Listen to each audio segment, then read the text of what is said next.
எனக்கு ரொம்ப ரொம்ப சந்தோஷம். ஏன் அப்படின்றத சொல்லிடுறேன். ஒரு ப்ரொடக்ஷன் ஹவுஸ் அப்படின்றது வந்து ஒரு ஒரு படம் பண்ணுறது அப்படின்றத தாண்டி பல கனவுகளை ஸ்க்ரீனில் கொண்டு வரதுன்றது அவ்வளோ பெரிய ரெஸ்பான்சிபிலிட்டி, அவ்வளோ ப்ரெஷரோடு செய்கிற வேலை. ரவிமோகன் சார், அவர் எனக்கு என்ன சொல்கிற மாதிரி தான், நான் ரொம்ப க்ளோஸ் ஃப்ரெண்ட்லாம் கிடையாது, நான் சாருன்னு தான் கூப்பிடுவேன். நான் ரொம்ப சீனியர் அவர் எனக்கு. ஆள் பார்க்க அப்படியே நம்ம செட்டு மாதிரி தான் இருக்கார் எப்போவும், பட் இண்டஸ்ட்ரியில் ரொம்ப ரொம்ப சீனியர். அவர் வந்து நான் பராசக்தி பண்ணும்பொழுது தான் அவரோட அதிகமாக நாங்கள் ரெண்டு பேரும் பழகிறதுக்கான வாய்ப்பு. Very sweet. எப்படி நான் இதுக்கு முன்னாடி அவர் நினச்சிருந்தேனோ, ஒரு படங்கள் பார்த்து நம்ம என்ன நினச்சிருந்தோமோ அப்படி தான் இருக்கார் அவர். அண்ட் இந்த ஃபங்க்ஷனுக்கு வரணும் அப்படின்னு சொல்லி கால் பண்ணது, இன்வைட் பண்ணது மட்டும் இல்லாமல் அதை ரிமைண்ட் பண்ணார். நேற்று கூப்பிட்டு கண்டிப்பாக வந்துடணும் ப்ரோ நீங்கள் அப்படின்னு சொன்னார். நான் கண்டிப்பாக வரேன் சார் அப்படின்னு சொல்லிட்டு வந்தேன் நான். அண்ட் நீங்கள் வந்து பார்க்கும்பொழுது அவருக்கு உள்ளே இருக்கிற அவ்வளோ கனவு, பேஷன் அத்தனைக்கும் வடிவம் கொடுக்குற, எல்லாமே செய்யணும்னு நினைக்கிறாரு. ஒரு நடிகராக, ஒரு தயாரிப்பு நிறுவனத்தில் ஒரு நடிகராக பண்ணுற ப்ரோ கோட், அது வந்து அண்ட் ஒவ்வொன்றும் ஒவ்வொரு ஜானர்ஸில் இருக்குது. எனக்கு தெரிஞ்சு அதனால தான் அவர் வந்து ரொம்ப வேர்சட்டைலாக இருக்காருன்னு நினைக்கிறேன். அப்படி தான் ஒரு ப்ரொடக்ஷன் ஹவுஸும் இருக்க போகுது. ப்ரோ கோட் ஃபஸ்ட்டு சொல்லிடுறேன், அது வந்து ஒரு ஃபென்டாஸ்டிக்காக இருந்துச்சு அந்த ப்ரோமோ. நான் ஒரு 10 நாள் முன்னாடியே பார்த்துட்டேன், அது திருட்டுத்தனமாக பார்த்துட்டேன் நான். கார்த்திக் யோகி காம்ஷாப்பில். கார்த்திக் யோகி ப்ரோ உங்களுக்கு வாழ்த்துக்கள், படத்தில் நடிக்கிற எல்லாருக்கும் வாழ்த்துக்கள். ரொம்ப என்டர்டெய்னிங்காக இருந்தது, எனக்கு அது ரொம்ப பிடிச்ச ஜானர் அது. கார்த்திக் யோகிட்ட பார்த்தோன்னு கேட்டேன், ப்ரோமோ சூப்பராக இருக்குது அப்படின்னு ஃபஸ்ட்டு சொல்லுவேன் நான் எதிர்பார்த்தாரு. ப்ரோமோ சூப்பராக இருக்குன்னு சொல்லிட்டு ஃபஸ்ட் ஹாஃப் காமிச்சிட்டிங்க, செகண்ட் ஹாஃப் எப்போ காட்டுவீங்க அப்படின்னு கேட்டேன் நான். அவ்வளோ ஃபன் இதுலேயே இருந்துச்சு.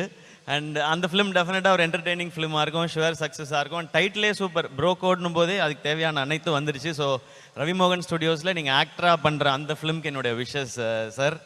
அடுத்து யோகி பாபு, அவரை பற்றி சொல்லவே வேணாம் நமக்கு.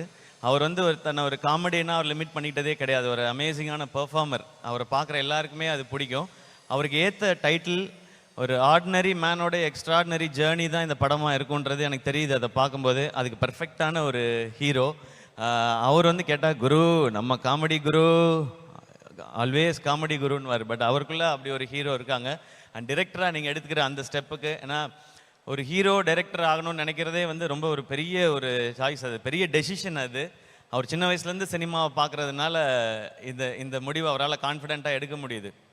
எல்லாருக்கும் ஆசை வரும், நம்மளும் டைரக்ட் பண்ணலாமே அப்படின்னா. ஆனால் அது சாதாரண வேலை இல்லை. எல்லா கிராஃப்டையும் தெரிஞ்சு அதை கண்ட்ரோல் பண்ணி, ஏன்னா ஒரு கதை எழுதிட்டா மட்டும் டைரக்டர் ஆகிட முடியாது. அந்த ஃபிலிம் மேக்கிங் அப்படின்றது மொத்தமாக தெரியணும். அது இந்த டைட்டிலில், ப்ரோமோவில், அவரோட டேஸ்ட்டில் தெரியுது. அந்த ஃபிலிம் ஸ்பெஷலாக இருக்கும் ஒரு டைரக்டராக. அண்ட் அதுக்கும் என்னுடைய வாழ்த்துக்கள். ஏன்னா வெரி ஃபியூ ஆக்டர்ஸ்க்கு வந்து டைரக்டர் ஆகிற குவாலிட்டி இருக்கும். அது எனக்கு தெரிஞ்சு ரவி சாருக்கு இருக்குது, கார்த்திக் சாருக்கு இருக்குதுன்னு நினைக்கிறேன். ஏன்னா அவங்களாம் நிறைய ஒர்க் பண்ணுறோம். உங்களுக்கும் ஆசை இருக்குன்னு தெரியும் சார். அடுத்து நீங்கள் இப்போ பண்ணுவீங்க நீங்கள். அண்ட் அடுத்த ஜென்ரேஷனில் செட்டில் நான் டைரக்டர் ஆகிற குவாலிட்டி இருக்குது பார்க்குறது நான் மணிகண்டன் பார்க்குறேன். நான் அவர் சீக்கிரம் டைரக்டர் ஆகிடுவான்ற நம்பிக்கை எனக்கு இருக்குது, ஆகணுன்ற ஆசையும் எனக்கு இருக்குது. இந்த மாதிரி ஆக்டர்ஸ் டைரக்டர் ஆகும்போது நமக்கு ஒரு ஸ்பெஷல் இது, நம்மளால் முடியாத நம்ம ஆட்கள் பண்ணுறாங்க அப்படின்றது. அண்ட் அடுத்து இந்த ஃபிலிம் காக்கி ஸ்குவாட், நல்ல டீசர், ரொம்ப ப்ராமிசிங்கான ஒரு டீசர். அண்ட் கண்ணா ரவி, அவரோட மண்டேலா, குருதி ஆட்டம், அண்ட் இப்போது கூலி வரைக்கும் அவருடைய பெர்ஃபார்மன்ஸ் நான் பார்த்து ரசிச்சிட்டே இருக்கேன். அதில் ஒரு என்னமோ ஒரு ஈர்ப்பு இருக்கும் அவர் பெர்ஃபார்ம் பண்ணும்போது. மண்டேலால் நான் ரொம்ப ரொம்ப ரசித்தேன். இந்த படத்துலேயும் அந்த இன்டென்சிட்டி இருக்குது. அண்ட் படத்தோட டைரக்டர் சக்தி, அவரும் எனக்கு தெரியும், ஏற்கனவே 3 படம் எடுத்திருக்காரு. அவர் எக்ஸிக்யூட்டிவ் ப்ரொடியூசராக ஒர்க் பண்ணுறாரு, படமும் டைரக்ட் பண்ணுறாரு. எந்த டைமில் இது ரெண்டையும் பேலன்ஸ் பண்ணி பண்ணுறான்னு தெரியல. அண்ட் இந்த என்டையர் காக்கி ஸ்குவாட் டீமுக்கும் என்னோட விஷஸ். இதை ப்ரெசென்ட் பண்ணுறது இன்னும் ஒரு சூப்பர் இனிஷியேட்டிவ். இப்போ இன்னொரு ஸ்டூடியோ பேக் பண்ணுறதுக்கு வந்துடுச்சு. ஸோ எங்கே வேணாலும் வைல்டாக ஒரு கண்டென்ட் திங்க் பண்ணலாம். நான் அப்படி சில படங்களை நான் ப்ரெசென்ட் பண்ணிகிட்டு இருக்கேன். இந்த மாதிரி இன்னும் ஒரு எனக்கு தெரிஞ்ச எல்லா ஹீரோஸும் சேர்ந்து ஒரு 10-15 ஸ்டூடியோ ஆரம்பிச்சிட்டா, இதை ப்ரெசென்ட் மட்டுமே பண்ணால் நிறைய நல்ல கண்டென்ட்டுக்கு எங்கள் மேலே படுற வெளிச்சம் அதன் மேலே பட்டால், நாங்கள் இவ்வளோ நாள் மக்கள் எங்களுக்கு கொடுத்து அந்த இடத்த சரியாக பயன்படுத்திக்கிறோன்ற அந்த ஃபீல் இருக்கும். அதை ரவி சார் இந்த படத்தில் பண்ணுறார். ஸோ இந்த 3 படங்களும் சிறப்பாக பெரிய சக்ஸஸ் ஆகட்டும். அதனுடைய சக்ஸஸ் மீட்டையும் இங்கே வைங்க, வந்து எல்லோரும் செலிப்ரேட் பண்ணிட்டு போகிறோம். ஏன்னா அதுவும் ரொம்ப முக்கியம். அது நடந்தால் தான் இது கம்ப்ளீட் ஆகும்னு நான் நம்புகிறேன். அண்ட் தேங்க்யூ என்னை இங்கே இன்வைட் பண்ணதுக்கு சார், வெரி ஸ்பெஷல். அண்ட் இன்னும் ரொம்ப சந்தோஷம், உங்களையும் ஜெனீலியா மேமையும் அந்த இதில் பார்த்தது. எனக்கு உங்களை ரொம்ப ரொம்ப பிடிக்கும் ஜெனீலியா மேம். சார் பிடிக்கும் sir. Ritesh sir, I like sir, don't mistake sir. Sir you have to like sir. And அந்த படம் ரொம்ப ஸ்பெஷல். நான் காலேஜ் படிக்கும்போது 2-3 தடவை அந்த படத்தை பார்த்துருக்கேன் நான். ஸோ அதை இந்த ஸ்டேஜில் பார்த்ததும் ஒரு நல்லா இருந்துச்சு. அது ஒரு நாஸ்டாலஜிக் ஃபீலாக இருந்தது. அண்ட் நீங்கள் 2 பேரும் திரும்ப சேர்ந்து ஒரு படம் பண்ணோம் ரவி சார், சீக்கிரம். அண்ட் ரொம்ப சந்தோஷம். அண்ட் இந்த டீம் இதுக்கு பின்னாடி ஒர்க் பண்ணிட்டு இருக்க அத்தனை பேருக்கும், ஐ திங்க் ஷாம் இங்கே இருக்கான்னு நினைக்கிறேன். ஷாம்க்கு எல்லாருக்கும் என்னுடைய பெஸ்ட் விஷஸ். ஷாம் வந்து என் கூட அதீத் இதில் ஒர்க் பண்ணவன். சாரி அவன் சொல்கிறேன், அவர் வந்து சிஓஓவாக இருக்கார்ல sir. Sir COO Sham sir, உங்களுக்கு என்னுடைய best wishes sir. Yes sir, எல்லாருக்கும் பெஸ்ட் விஷயம். இது சூப்பராக வரும், எனக்கு ரொம்ப சந்தோஷமாக இருக்குது. அண்ட் எல்லா டைட்டில்லையும் ஒரு பாசிட்டிவ் இருக்குது, ஒரு கமர்ஷியல் வேல்யூவும் இருக்குது அதில். அண்ட் காசு ரொம்ப ரொம்ப முக்கியம் ப்ரொடியூசருக்கு, அது நிறையவே கிடைக்கணும், அதான் என்னுடைய ஆசை. இல்ல அந்த கடைசி விஷயம் சொல்லும்போது மட்டும் எப்படி சொல்றீங்க பாத்தீங்களா, எவ்வளவு ஃபீல் பண்ணிட்டு சொல்றீங்க. ஒரு அனுபவம் வலி வேதனை நிறைய இருக்குது. ஆனாலும் இந்த மாதிரி ஸ்டுடியோஸ், இந்த ப்ரொடக்ஷன் தர்ற சந்தோஷம் எனக்கு நான் நடிக்கிற படம் எதுவுமே எனக்கு தரதில்லை. ஏன்னா ப்ரொடக்ஷனில் கிடைக்கிற லிபர்ட்டியும் அதில் நம்ம கற்றுக்கிறதும் 100% நான் நடிக்கிற படத்தில் எனக்கு கிடைக்கிறதே இல்லை. நான் இப்போ கூட நெக்ஸ்ட் ஒரு ஃபிலிம் ஒன்று ப்ரொடியூஸ் பண்ணியிருக்கேன். அந்த படத்தை எடிட் பண்ணி அவுட் பார்க்கும்போது அன்றைக்கி நைட்டில் எனக்கு தூக்கமே வரல. அதுதான் எனக்கு தெரிஞ்சு ஒரு அம்மாவுக்கு இருக்கிற ஃபீல் வந்து கிட்டத்தட்ட அது ப்ரொடியூஸ் பண்ணி ஒரு ப்ராடக்டை வந்து நல்ல ப்ராடக்டை எடுத்து பார்க்கும்பொழுது அந்த ஃபீல் அது டெஃபினட்டாக இருக்குது. அது நிறைய பேர் சொல்லி கேட்டிருக்கேன், அதை நான் அனுபவிச்சதுனால சொல்கிறேன். ப்ரொடக்ஷன் சூப்பர், அதை இன்னும் நிறையா பண்ணணும். இங்கே எல்லாம் பயமுறுத்தி வச்சுருக்குறாங்க. ரவி சார், உங்களுக்கு முன்னாடி நான் ப்ரொடக்ஷன் ஆரம்பித்ததுனால அதில் மட்டும் நான் கொஞ்சம் சீனியர்.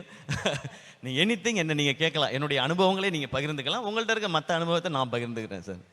ப்ரோ கோட், இந்த ப்ரோ கோட் ஓகே. பராசக்தி செட்டில் இந்த ப்ரோ கோட் எப்படி இருந்துச்சு? பராசக்தி செட்ல நல்லா ஜாலியா பேசிட்டு இருப்போம். அது எப்படி ஜாலியா பேசிட்டு இருப்பீங்க? ஹீரோ ஆன்டி ஹீரோ வில்லத்தனமான ஒரு ரோல் வேற எழுதி இருக்காங்க சுதா மேம் அப்படின்னு. அது ஆக்ஷன் சொன்ன அப்புறம் தானே அதுக்காக 2 பேரும் அடிச்சுக்கிட்டே வரக்க முடியும். நீ லஞ்சுக்கு போறியா, நானும் லஞ்சுக்கு போவேன், நீ பிரியாணி சாப்பிட்றியா, நான் பரோட்டா சாப்பிடுறேன், அப்படி பண்ண முடியாது இல்லை. ஸோ அதனால அது அந்த டேக் வரும்போது 2 பேரும் முறைச்சிக்கணும். But how is the experience Siva இவரோட நடிக்கிறது?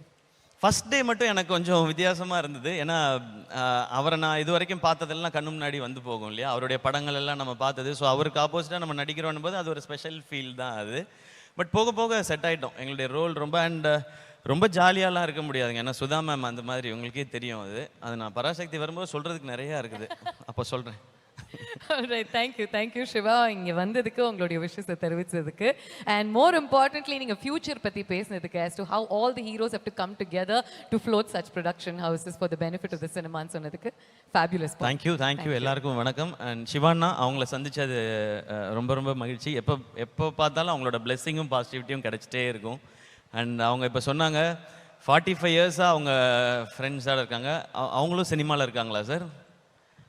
அதனால தான் சார் 45 இயர்ஸ் ஃப்ரெண்ட்ஸாக இருக்கீங்க. Great sir. ரொம்ப சந்தோஷம் சார் உங்களை இங்கே சந்திச்சதும். Thank you Bhavana for your lovely words. Thank you. கிளம்புறதுக்கு முன்னாடி என்னுடைய கோஹோஸ்ட் ஏதோ பேசணும்னு ஆசைப்படுறாரு மிஸ்டர் ஜி. சிவா சார், நீங்கள் நிறைய ப்ரூ கோட் பண்ணியிருக்கீங்கன்னு இதிலிருந்தே தெரியுது. அதே நேரத்தில் ரவி மோகன் ஸ்டுடியோஸ்க்கு வாழ்த்துக்கள் தெரிவித்ததுக்கு உங்களுக்கு நாங்கள் வாழ்த்துக்கள் தெரிவிச்சுக்கிறோம். ரொம்ப நன்றி சார். உங்களோட ப்ரொடக்ஷனில் நீங்கள் கொடுத்த நிறைய நல்ல படைப்புகள் இன்னும் நிறைய அதிர்வுகளை உண்டாக்கிக்கிட்டு இருக்கு. அதே மாதிரி ரவி மோகன் சாரோட ஸ்டூடியோஸும் நல்ல அதிர்வுகளை உண்டாக்கும்னு நாங்கள் நம்புகிறோம். ரொம்ப நன்றி சார்.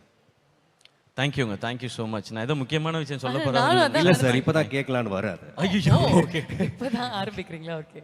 உண்மையாகவே அந்த படம் வரும்போது நீங்கள் காலேஜ் தான் படிச்சுக்கிட்டு இருந்தீங்களா? அதாவது நான் எப்படி ஆரம்பித்தேன், என்ன பண்ணேன், ஏது பண்ணேன், நான் தனியாக சொல்ல தேவையில்லை. மொத்த தமிழ்நாட்டுக்கும் தெரியும் நான் எங்கே ஆரம்பித்து எங்கே வந்து என்ன பண்ணிகிட்டு இருக்கேன்னு. ஆதார் கார்டெலாம் கேட்பீங்களா? நான் சொல்லவே இல்லையே ஃபங்க்ஷனுக்கு வரும்போது ஆதார் கார்டு எடுத்துகிட்டு பட் எடுத்துகிட்டு வந்திருக்கேன் நான். செக் பண்ணிக்கலாம். ரவி மோகன் ஸ்டுடியோஸ்க்கு எப்போ சார் டேட் தர போகிறீங்க? நான் ரெடின்னு சொல்லிட்டேன். நான் அவர் தான் சொல்லணும். இப்போ அட்வான்ஸ் கொடுத்தீங்கன்னா வாங்க மாட்டேன். நான் சொல்கிறேன், நல்ல நாளாக தான் இருக்குது, ஸ்டேஜ் இருக்குது, என்கிட்ட பேங்க் அக்கௌண்ட் இருக்குது, செக்கு கொடுக்கலாம், இங்கேயே சைன் பண்ணலாம், கொடுக்கலாம். நான் ஏதோ வேணான்னு சொன்ன மாதிரி நானும் யோசிச்சேன், எதுக்கு ஆதார் கார்டு பேன் கார்டுலாம் எடுத்துட்டு வரேன்னு சொல்லிட்டு இதுக்காக தான் போல. Ravi sir, thank you. உங்களுக்கு ஓகேவா? அந்த அளவுக்கு கூடிய சீக்கிரம் ரவி மோகன் ஸ்டுடியோஸ் வளர்ந்து வந்ததுக்கு அப்புறம் நானே வரேன் பிரதர். டைரக்டரா ப்ரொடியூசரா சார்? ஓ, அது அவர் சாய்ஸ். ப்ரொடியூசர் கன்ஃபார்ம், டைரக்ஷன் வேணுமா இல்லையான்றது அவருக்கு அப்புறமா முடிவு பண்ணிட்டு. டைரக்டர் அவரே இருந்துட்டா பட்ஜெட் ஈஸியாக இருக்கும் இல்லையா, அந்த பட்ஜெட்டை நான் எடுத்துக்கலாம். யா, உங்களை மாதிரி ஹீரோஸ் தான் நம்ம கம்பெனிக்கு தேவைன்னு நினைக்கிறேன். ஸோ அவர் என்ன சொல்கிறாரோ அதான், அவர் என்ன ரெடின்னு சொல்கிறாரோ ஓகே தான். நாங்கள் ஷூட்டிங்லேயே இதை பற்றி பேசணும். அவர்கிட்ட நிறைய ஸ்டோரிஸ் எல்லாம் இருக்குது, அதெல்லாம் ஒரு நாள் உட்காந்து கேட்கணும் நாங்கள். ப்ரொடக்ஷன் நம்பர் 3, ப்ரொடக்ஷன் நம்பர் 4 எல்லாமே ஆல்ரெடி ரெடி ஆயிட்டு இருக்கு போல் இருக்கே உங்களுடைய லிஸ்டிங்க. ஃபேண்டாஸ்டிக். கடவுள் புண்ணியத்துல நல்லபடியா. Thank you Shiva. Thank you Thank once you, again. thank you so உங்களுடைய much. Thank humor you and love you all.